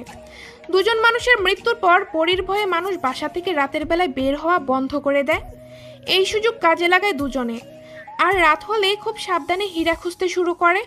সেই চতুর লোকটি পরীর কথা মাথায় রেখে নিজের কাছে একটা বিষে মাখানো সূচ রাখে, আর ব্যাপারটা কাজেও লেগে যায়। জহির সেদিন তাকে স্কুল ঘরের সামনে দেখে ফেলায় প্রয়োগ করা হয় জহিরের চোখের ভেতর, যেন এটাও পরীর কাজ, এমনই সবাই ভেবে বসে। সেদিন মোবারক সাহেবের বাড়িতে তেঁতুল আনতে গিয়ে একটা জিনিস আমার নজরে পড়ে। সবগুলো পত্রিকা তিনি বিক্রি করে দিচ্ছেন, কিন্তু এই চোরা কারবারি সংঘর্ষের ঘটনার খবর ছাপানো পত্রিকা, যা কিনা 4 মাস আগের, সেটা নিজের বিছানার পাশে খুব যত্ন করে রেখে দিয়েছেন। ব্যাপারটা আমার কাছে কিছুটা খটকা লাগে। আর সেদিন রাতে লোডশেডিংয়ের সুযোগ নিয়ে দুজন আমাকে আতঙ্কিত করার একটা চেষ্টা করে পরী সেজে, যেন আমি পরীর রহস্য থেকে দূরে সরে আসি। তবে দুপুরবেলায় জুতুর ছাপ দেখে ধরে ফেলি বাড়িওয়ালা মোবারক সাহেবকে। আর খাটের নিচে আরও একটা জিনিস দেখে আমার সেই চতুর লোকটাকেও চিনতে খুব একটা অসুবিধা হয়নি। ইন্সপেক্টর আশরাফ আলীর চোখ তখন ছানা বড়া। নীরার কথা শেষ হতে উত্তেজিত হয়ে বলল, কিন্তু বাকিরা তো সব পালিয়ে গেছে, চতুর লোকটিও আর নেই। নীরা মুচকি হেসে বলল, সেই চতুর লোকটি এখানেই আছে। নীরা তার হাতের মুঠোয় সেই কালো সুতোর তাবিজের খোল নিয়ে শাহেদের দিকে তাকিয়ে বলল, আপনার গলায় দেখুন তো আছে কি না। নীরার এমন কাণ্ডে শাহেদ ভেবাচেকা খেয়ে বলল, আমি? আপনার কোথাও ভুল হচ্ছে। গলায় হাত থেকে বলল, এই যে দেখুন, আমার তাবিজ আমার সাথেই রয়েছে। নীরাকে এতটুকু বিচলিত মনে হলো না, বলল, আপনি খুব চতুর। গলা ফাঁকা দেখে এইরকম একটা লাগিয়ে রেখেছেন। একটা আওয়াজ করতেই ভিড় টেলে হামিদ সরকারকে বেরিয়ে আসতে দেখা গেল। নীরা বলল, আপনাকে জহির যখন থানায় নিয়ে যাচ্ছিল, তখন মাঝপথে এই লোকটি তো নিজে যাবে বলে ওই স্কুল ঘরের পেছনে বেঁধে রেখেছিল, তাই না? হামিদ সর্দার এক পলক তাকিয়েই চেঁচিয়ে বলল, হ্যাঁ, এই সেই শয়তান, বেঁধে রেখে কিছুই খেতে দেয়নি। ভেতরে যা গরম, উপস্থিত সবাই কিছু বুঝে ওঠার আগেই গুলির শব্দে সুলতানপুর কেঁপে উঠল। ইন্সপেক্টর আশরাফ আলী দেখতে পেল শাহেদ মাটিতে শুয়ে আছে, তার পাশেই একটা পিস্তল পড়ে আছে। নীরার হাতের পিস্তল থেকে ধোঁয়া বের হচ্ছে। নীরা বলল, আমার সাথে চালাকি করে কোনো লাভ নেই, সেকেন্ডে গুলি করতে এতটুকুও সময় দেরি হবে না। নীরা ইশারা করতেই দুজন পুলিশ এসে শাহেদ আর মোবারক হোসেনকে ধরে নিয়ে যেতেই শাহেদ কাতর কণ্ঠে বলল, আমি আপনাকে ভালোবেসে ফেলেছিলাম, তাই সেদিন রাতে খুন করিনি। নীরা শাহেদের দিকে একবার তাকিয়ে মাথা নিচু করে ফেলে, বিড়বিড় করে বলল, আমিও তো ভালোবেসে ফেলেছিলাম, কিন্তু সবাই কি সে সমান রাখতে পারে? মানুষজনের ভিড় কমতেই ইন্সপেক্টর আশরাফ আলী নীরার পাশে এসে দাঁড়ায়। নীরা বলল, কিন্তু একটা রহস্য এখনো বাকি রয়ে গেছে, তাই না আশরাফ সাহেব? আস্তে করে বলল, পরী কিন্তু সত্যিই আছে। ইন্সপেক্টর আশরাফ আলী চোখ বড় বড় করে বলল, কিন্তু আপনি তো কিছুই বললেন না এতক্ষণ। নীরা বলল, কারণ এটা নিয়ে নতুন হইচই পড়ুক তা আমি চাই না। তবে শুনুন, মণিকান্তপুর থেকে হামিদ সর্দার পত্রিকায় পরীর খবর দেখে ছুটে আসে। তার কারণ মণিকান্তপুরে একটা বড় বটগাছ আছে। লোকে বলে সেখানে রাত হলে একটা ছোট্ট মেয়েকে দেখা যায়, আর বটগাছের গর্তে জল জল করে কি যেন জ্বলে। এই কথাটা কিভাবে যেন গ্রামের বাইরে ছড়িয়ে পড়ে, আর কিছু দুষ্ট লোক তা চুরি করে সুলতানপুরে নিয়ে আসে। ব্যাপারটা সেই ছোট্ট মেয়েটি, মানে পরী জেনে গিয়ে এখানে সাপের রূপ ধরে তার রাগ মেটাতে শুরু করে নিরীহ মানুষদের উপর। আজ থেকে পরী তার আপন ঘরে ফিরে যাবে। আমি সেই হীরাটি কচুরিপানার ডোবার ধারে সেই কবরস্থানে রেখে এসেছি। সবকিছু সম্ভব হয়েছে হামিদ শিকদারের জন্য। অন্ধকারে সরু পথে ভুল করে ওনাকে আঘাত করে বসি, তার জন্য খুবই দুঃখিত। হয়তো আমরা হীরাটি সরকারিভাবে জমা দিয়ে সমস্যার সমাধান হয়েছে এমনটা ভাবতে পারতাম, কিন্তু পরী তার সম্পদ না নিয়ে সুলতানপুর ছেড়ে কখনোই যেত না। আপনি চার্জশিটে হীরার কথাটা উল্লেখ করবেন ঠিকই, কিন্তু পরীর কথা নয়। বলবেন হীরা পাওয়া যায়নি, বরং চোরা কারবারি আটক হয়েছে। ইন্সপেক্টর আশরাফ আলী সব শুনে বেশ বড় একটা শ্বাস ফেলে, তারপর মাথায় হাত দিয়ে বলল, কিন্তু এখনও তো একটা রহস্যের সমাধান হয়নি। নীরা ভ্রু কুচকে বলল, আবার কি রহস্য? ইন্সপেক্টর আশরাফ আলী বলল, আপনাকে আমার সাধারণ মানুষ ভাবতে কষ্ট হচ্ছে। যেভাবে গুলি ছুড়লেন আর রহস্যভেদ করলেন, সাধারণ কারো পক্ষে কখনোই সম্ভব নয়। নীরা মুচকি হেসে বলল, আমি গোয়েন্দা বিভাগের সিনিয়র এএসপি জোবাইদা গুলসান প্রিয়া। ইন্সপেক্টর আশরাফ আলী স্যালুট জানাতে গিয়ে ভুলেই গেলেন তার হাতে গুলি লেগেছে। ব্যথায় উহ করে চেঁচিয়ে উঠল। নীরা ব্যাপারটা দেখে হেসে ফেলল। অন্ধকারে ঝোপের আড়ালে তাকাতেই মনে হলো একটি মেয়ে তার দিকে তাকিয়ে আছে। মেয়েটির চুল বেশ লম্বা। নাম জিজ্ঞেস করলেই হয়তো উত্তর দিবে আমার নাম পরি অথবা মৌহিনী। শাহেদ অন্ধকারে বসে আছে। নিজের লোভের জন্য নিজের কাছেই খারাপ লাগছে তার। এত ভালো একটা চাকরি ছেড়ে হীরার পেছনে ছোটা মস্ত বড় বোকামি হয়ে গেছে। তারপরে হঠাৎ নীরার কথা ভাবতেই কান্নায় ভেঙে পড়ল শাহেদ। মেয়েটাকে সত্যি সে ভালোবেসে ফেলেছে। কি সুন্দর করে কথা বলে, হরিণী চোখে তাকালে যেন বিশাল একটা নীল সমুদ্র ভেসে ওঠে। সে সমুদ্রে ঝড় ওঠে ভালোবাসার তীব্র বাসনায়। হিস হিস শব্দে চমকে ওঠে শাহেদ। অন্ধকারে মনে হলো একটি মেয়ে দাঁড়িয়ে আছে। মেয়েটি মাথা নিচু করে কাঁদছে।